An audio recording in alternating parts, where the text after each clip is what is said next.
caminando la palabra desde el valor ancestral, recorriendo la Via Yala, abrazando a los hermanos. Comunicar es la herramienta, el saber unificar. En cada lucha, cada pueblo, nos tenemos que aferrar. Aquí comienza Marquemos un Norte, movimiento originario por la vida, el planeta y los derechos humanos. Marquemos un Norte, nuestro norte es el sur. Conduce Ricardo Silva. Marquemos un norte charrúa desde la comunicación, de ser parte de un pueblo que no reconoce fronteras, que no aceptó al invasor, enfrentando la traición. Tensa su arco memoria, en la flecha una canción. Bueno, muy buenas noches para todos. Aquí estamos nuevamente invitándolos a que marquemos un norte con la referencia que nuestro norte es el sur. Transitando el año número 17, que lo vamos a culminar el próximo jueves y empezaremos a transitar el 18. Realmente es una satisfacción haber logrado esa permanencia a través del tiempo y bueno, y estar unificado con todos los comunicadores originarios de nuestra querida Via Yala. Bueno, para comenzar el programa le damos la bienvenida a nuestro amigo, a nuestro hinchará, Néstor Juan. Buenas noches, Néstor. Buenas noches, Ricardo. Buenas noches a toda la audiencia. Como siempre, un placer compartir contigo y con todos Marquemos un Norte charrúa, determinando que nuestro norte es el sur. Y compartiendo hoy sentires de la Patria Grande con alguien muy especial. Bueno, vamos a hacer un presente, tanto para la audiencia como para el invitado de hoy. Algo que es un relato antes de cantar una canción, un dúo emblemático de nuestro Uruguay. Obstinado y delincuente, perjuro, ingrato, insensible, de carácter sanguinario y opresor, enemigo de la humanidad y de su patria, será perseguido y muerto en caso de resistencia. Se recompensará con 6.000 pesos al que entregue la persona de José Gervasio Artigas, vivo o muerto. Al decir de Mitre, tenía los instintos feroces, la hipocresía solapada del gaucho malo y el orgullo exagerado de sus facultades bajo las apariencias humildes. El mismo Mitre agrega, sin más bandera que el personalismo, ni más programa que una confederación de mandones. De él dijo Cavia, lobo devorador y sangriento azote de su patria, oprobio del siglo XIX, afrenta del género humano, origen de todos los desastres. Sarmiento había dicho, era un salteador, nada más, nada menos. El patriarca de los caudillos del degüello y la barbarie. Rivera también opinó, es de necesidad disolver las fuerzas del general Artigas, así será salvada la humanidad de su más sanguinario perseguidor. La Valleja puso distancia con el protector al haber sido comparada su cruzada con los tiempos de Artigas.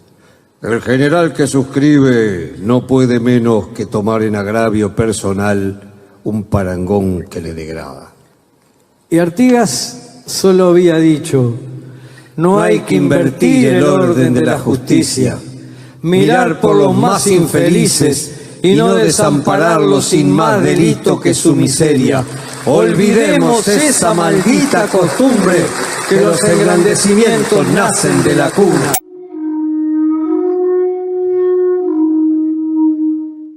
Bueno, Mario y Eduardo, Larbanoa y Carrero, hicieron esta composición, este extracto de lo que se dijo contra Artigas y lo que había dicho, una de las tantas frases que había dicho Artigas, de un personaje que tenemos bastante claro de 1797 al 1820, sus pasos, su accionar, sus hechos y también su forma de pensar, su ideología. En sí, desde 1778 hasta 1797 no está tan claro qué fue lo que hizo, y tampoco de 1820 a 1850, cuando estuvo en el Paraguay, en el exilio, tampoco se sabe o se conoce mucho. Pero hay una persona que conocí,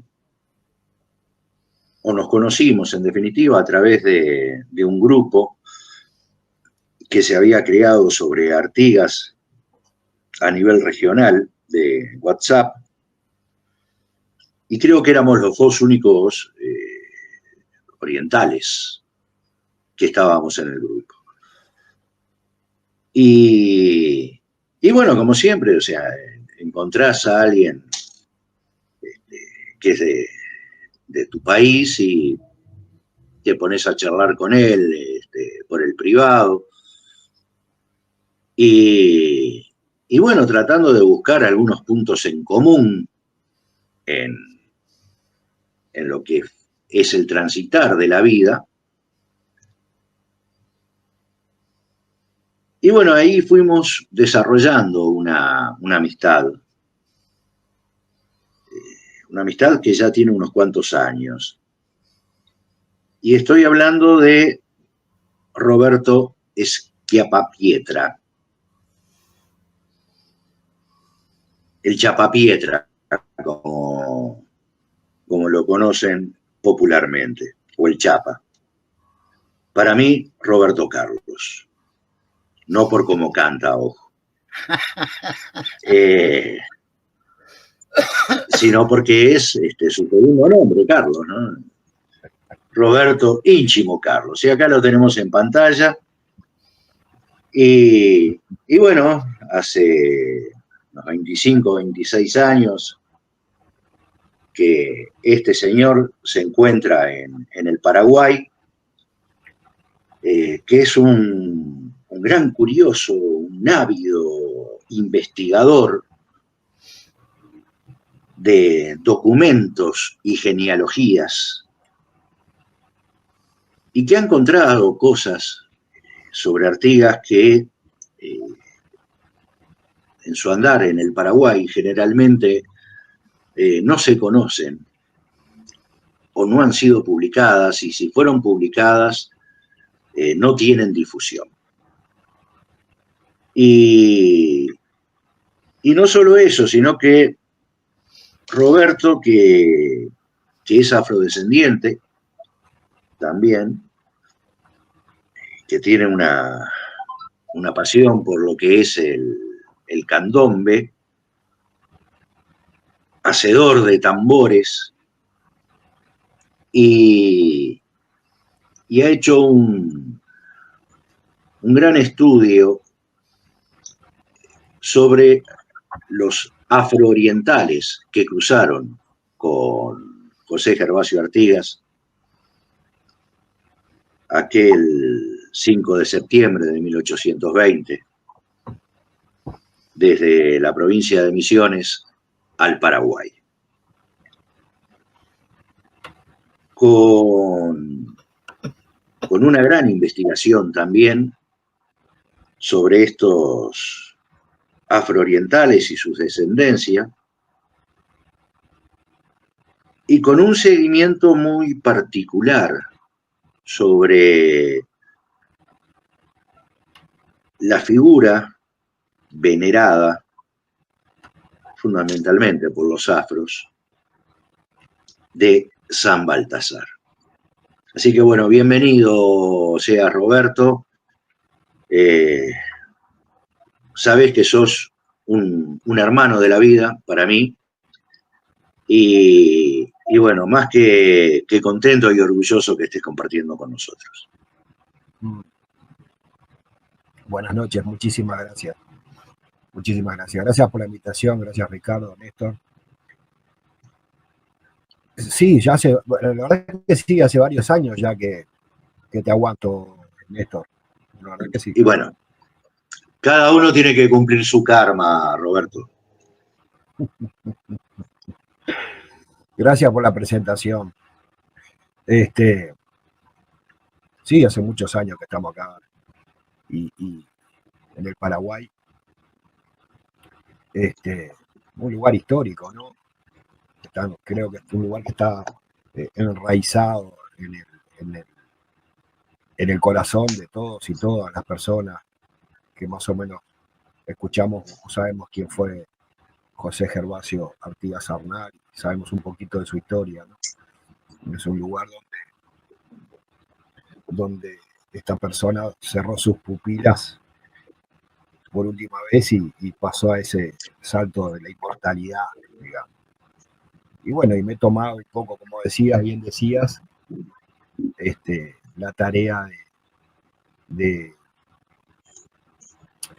el tema cuando viene gente acá al Paraguay, uno, creo que toda persona que conoce la historia de Artigas quiere saber dónde vivió, qué comió, dónde hizo lo que hizo, o sea, porque hay una gran falta de información, como vos bien mencionabas, en sus primeros años y sus últimos 30 años. Llega el año 20 y creo que nos quedamos todos con Tacuarembó y un lugar donde justamente en esa batalla no estaba precisamente y la gente piensa que estaba en la batalla de Tacuarembó. Y después dicen Artigas, Encina, Librapitá y se acabó. No hay más nada. Roberto, no hay más nada. Y claro, después. Roberto, una Sí. cosita. A ver si puedes hablar más cerca del micrófono, que salís bajito. Bueno, sí. A ver, ahí, bueno, me acerco un poquito ahí. ¿Está bien ahí? Ahí sale mejor, ahí sale bien. Ahí mejora, ¿no? Dale. Dale. Les comentaba, gracias, saludo a la audiencia también. Perdón. Que bueno, que no se sabe nada. Entonces bien decías vos que bueno, yo les comentaba que uno acá peca un poco a veces de ser un poco el guía turístico. Para todo, viene familia, viene amistad y todos quieren saber dónde está el árbol de Artigas, dónde vivió, qué hizo, qué no hizo. Hay un gran un gran vacío en cuanto a esa etapa de los últimos 30 años. Y bueno, me toca un poco a mí hacer florecer desempolvar esos viejos libros que no están, hacer un poco de investigación, ¿no? Me parece que ese pasado invita a caminar, ¿no? Evocarlo, invita a caminar un poco, a seguir con la lanza arriba de sus ideales. Hace poco salió un libro y comparto de un profesor, Saturnino Burgos, en Uruguay, y hace un análisis de cuál sería el modelo que funciona, y dice que el único modelo que funciona que es el artiguista, ¿no? Y hace un análisis de los congresos, de su prédica, su ideología.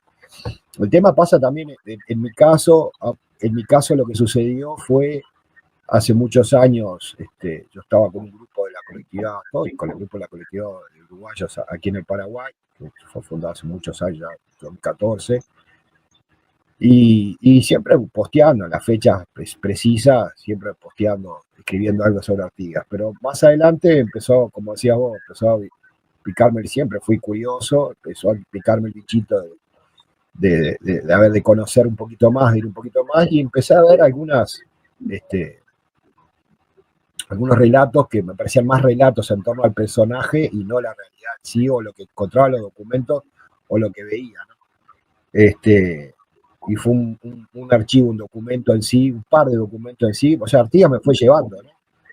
Que encontré, estamos en una era de lo digital, de la digitalización de documentos, y el Archivo Nacional de Asunción, que es el archivo del Paraguay en general, se llama así, ANA, ha digitalizado casi, creo que el 100% de sus documentos, de su acervo, y también la iglesia también, se han digitalizado los archivos eclesiásticos, y por ahí buscando y curioseando me encuentro con algunos datos que no corresponden al relato, sabiendo un poco la historia de Artigas y quienes se le habían acompañado, ¿no? Al relato oficial instalado. Y no lo digo yo, o sea, son pruebas que pasaron desapercibidos en estos 200 años. Ojo, estoy comentando algo de datos específicos que nunca se cotejaron, nunca salieron a la luz.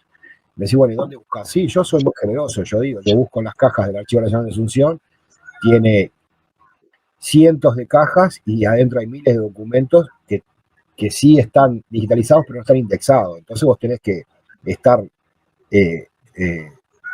se vuelve un hobby, esta pasión también un hobby, estar amanecer mirando documentos de repente, ¿no? Buscando uno, leyendo la parte de las cartas de época, la letra, la caligrafía, tenés que ir viendo a ver qué dice, qué no, dónde puede, no es fácil, te digo la verdad, es que hasta siempre, nunca tuve problema de la vista, y a partir de esto me empezó a afectar, porque son horas en la madrugada, las luces del monitor, y me ayudó mucho, porque he encontrado materiales que no están en los libros, en ningún libro que ha salido en estos 200 años acerca de la figura de Artigas. Más que nada, algunos datos en cuanto a él, o sea, este tipo de documentos nos entregan una historia. Después viene la revisión, ¿no? Tener que desconstruir y volver a construir, porque de algo que tenemos, y bueno, voy a buscar la fuente. Entonces vos, estos años he tratado de encontrarme con todo el material de Artigas, de leer todo lo que hay, sea lo que sea un pequeño folleto que sale por ahí, trato de obtenerlo, de alguna forma siempre algún dato aporta, cotejarlo con lo que tengo, con lo que he encontrado, y bueno, y para poder seguir avanzando. Es como una aguja en un pajar, ¿no? Se va haciendo más difícil, cada vez menos, pero gracias a la tecnología como herramienta que ha digitalizado, y bueno, hoy podemos saber una línea de que Artigas, confirmar realmente que Artigas no estaba solo, no ingresó solo al Paraguay o con una o dos personas, como sería el caso de la figura de Ancina, que todos sabemos, o Manuel Antonio Ledesma, sino que con él venía un grupo contingente de personas. Lo afirma aparte Gaspar Rodríguez de Francia, pero son temas que, por eso digo, en la educación, de repente, en el Uruguay, yo hice educación en Uruguay, no me enseñaron esto, no me enseñaron que Artigas venía con gente, que no, estaba instalado eso, y después acá se sabe que vivió acá en Asunción, y nada más, que había un árbol que se llamaba Irapitá, y queda por ahí, y realmente es muy corto.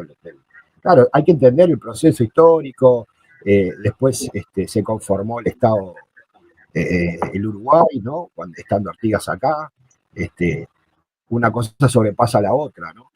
Y nunca regresó a la tierra donde lo vio nacer. Entonces, traté de buscar algo. Ese documento que encontré hace años dijo, bueno, ¿qué hago? ¿Lo entrego, lo tiro o empiezo yo? Y tomé un poco la posta, pero más que nada lo que me preocupó antes de encontrar ese documento fue la gente, sabiendo yo ya que había un grupo de personas que había entrado con él, qué había pasado de nuestros acompañantes lanceros y lanceras que acompañaban a José Gervasio Artigas. ¿Qué pasó de ellos? O sea, ¿dónde fueron a parar? ¿Qué sucedió con ellos? Entonces hay algunos materiales desde hace algunos años en la vuelta. El tema era confirmar o no si esta gente realmente son descendientes de ese pequeño grupo que ingresó con él. Y realmente yo no puedo negar, es algo que me nace ayudar al prójimo, al hermano, ver, yo hago una diferencia siempre, Ricardo, esto creo que me has escuchado, hago una diferencia entre la ideología artiguista o de la época, o lo que sea, o decirse, él dice, bueno, artiguense, naciste en Artigas, artiguista, el que piensa, el que le gusta la ideología, pero vos podés tener varios tipos de personas con diferentes en este caso vamos a ponerle partidos políticos, colorados, blancos, pueden ser militares, frente amplistas, y tienen, cada uno toma una actividad de una forma. A mí lo que me provoca y me da un sentido en la vida realmente es el ser artigueño, que es como se le decía a la gente de Artigas en su momento. ¿Y por qué? Es un mambo mío, pero ¿por qué? Porque es alguien, una persona de acción que lleva el ideal, y en este camino de sentirme o de ser artigueño, bueno, encontrar la gente, ver que gente muy humilde, ver qué necesidades tienen, dar a conocer su historia, que se repare de alguna forma, porque, a ver, cuando nosotros escuchamos en algún estribillo sangre y coraje, es gracias a esta gente, de todas partes vienen, es gracias a esta gente, la gente que la acompañó, que pudo tener la oportunidad de acompañarlo hasta sus últimos días. Y también es sacar a la luz, es empolvar un poco en este camino esos personajes que fueron muy importantes y de los cuales no se sabe nada, no se habla nada. El gobierno tiene conocimiento, sí, por varios libros, pero nunca buscó, no sé si reparación o reconocimiento o dar una ayuda, una mano a este contingente de personas dispersos acá en el Paraguay. Nosotros sabemos por una carta del 12 de mayo de 1821 que Gaspar Rodríguez de Francia le escribe al comandante de un fuerte arriba llamado el Borbón, en donde narra por primera vez que había hecho pasar Artigas, que estaba perseguido, que Pancho Ramírez de peón lo hizo gente y lo persiguió hasta lo último, y que lo hizo pasar y con una partida de indios. Dice aparte, habla algo de Bonaparte, y si imagínate que si los ingleses de Bonaparte lo tuvieron, lo que no sabía Francia es que esa carta del 12 de mayo de 1821, Bonaparte había muerto hacía 5 días, pero se sintió un poco darle esa importancia al contarle al comandante del fuerte Borbón. Decía que eso le hizo pasar con una partida de indios. Es lo único que dice, al cual les dio elementos para que labrasen la tierra, para que se indexaran, digamos, a la ciudad, se hicieran parte de la sociedad. Y de esto es una pequeña carta que hay. Recién una primera persona escribe acerca de esto, un escritor político, también historiador paraguayo, llamado Víctor Francisco de Cot, sobrino del Mariscal López, sobrino. Si bien las familias estaban en amistad con su comadre y todo, en una época difícil, en los años, hermano del segundo de Cot, un personaje muy importante del Paraguay, conocido también, fue en la época de la evolución de los trofeos de guerra en la Triple Alianza por parte del Uruguay, personaje que tuvo mucho que ver y que sabía muchísimo. Dicen que, creo que, no sé si Pedro Lumi de Cautiverio habla referencias, pero se sabe que era una persona que más sabía sobre la historia de Artigas. Fue el que aportó el dato de que a Artigas le gustaba ser llamado de Don José. Esto surgió en un libro de 1911 de Lamy Dupuy, Artigas en el Cautiverio, y fue la primera persona que dice, bueno, a Artigas le gustaba ser llamado de Don José. Imagínense que todos hoy decimos Don José y ya lo asociamos enseguida con Artigas. El hermano de él, en el Uruguay, ya muy viejito, en 1930, en junio, julio de 1930, saca un pequeño folleto de la editorial Fin de Siglo, creo, Fin de Siglo o El Siglo, no recuerdo bien, pero sé que de Siglo es, que se puede encontrar ahora, pueden ir a verlo en la Biblioteca Nacional, un pequeño folleto de 19 hojas donde Héctor Francisco de Cot realiza una investigación acerca de este contingente de personas, narra la entrada de Artigas al Paraguay, narra también el proceso Cabañas, que es un proceso que se le hizo a Artigas a Cabañas, en realidad en 1833, 32, 33, por ahí, donde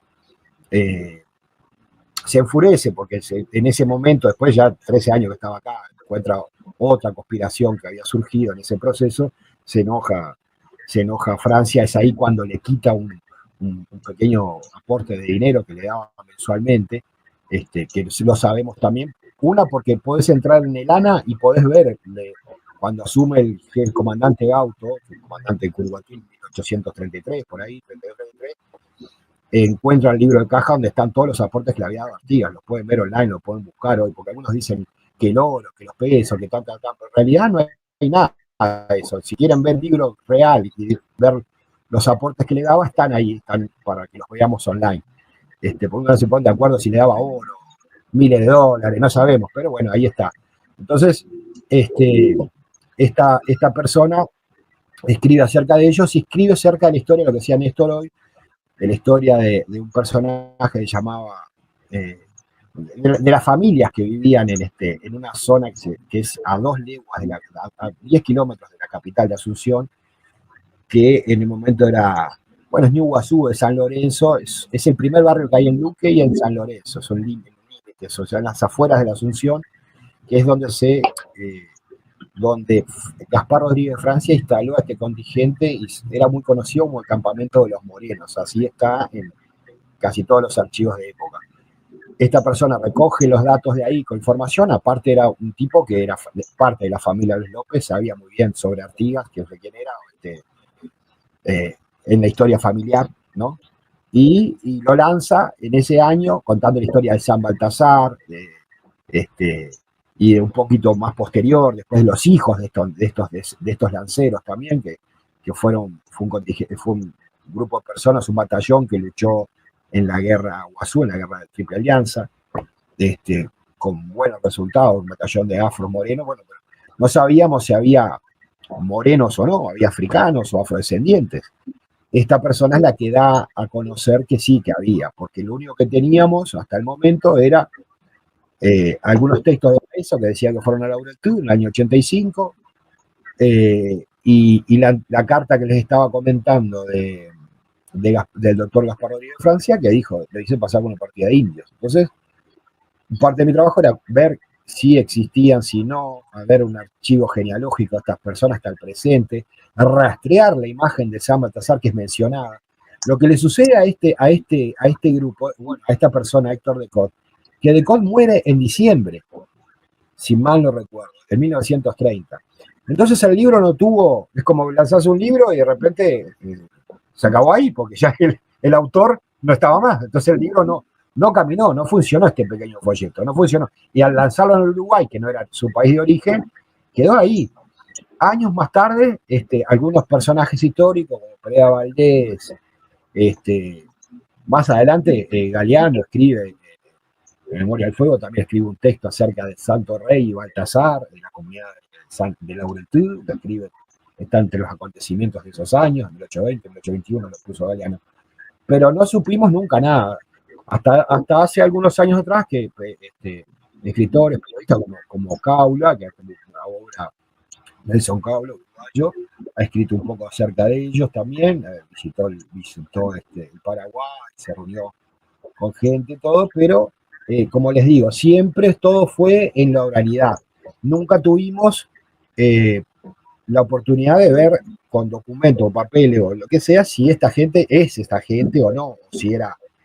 Entonces, ese es el trabajo que vengo realizando hace años, que ya está comprobado, todos ya hemos hecho un reconocimiento, de buscar a estas personas, de ver cuántas familias eran, de dónde venían, y hoy por hoy se hace muy difícil hallar documentación precisa ya, pero por lo menos estamos orientados, tenemos sabido que había africanos, ¿sí?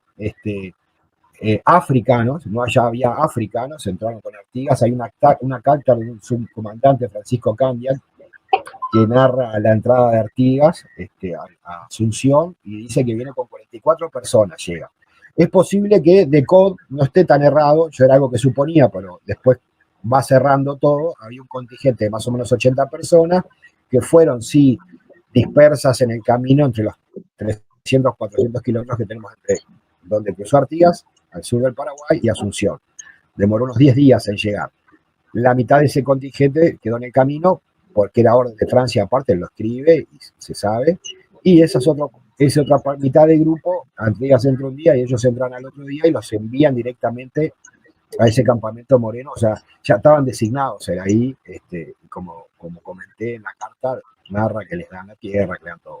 Bueno, ¿de dónde venían de esta gente? Porque uno dice, a veces también, como les digo, tenés que leer mucho, informarte, preguntar, participar, todo lo que haya para poder entender un poco la época actual, las campañas. No se habla que Artigas tuvo, no sé, yo el otro día lancé las últimas batallas, Artigas tuvo empezó en junio, las guachas, 1-12, tuvo cerca de 7, 8 batallas en el mes de julio, y en agosto la última no de con su gente, que fue en el 17 de agosto, pero la última de él es en Asunción del Cambaí, que es cerca de Montecaseros, ahí en la Argentina, límite con el río Uruguay, el Miriñay.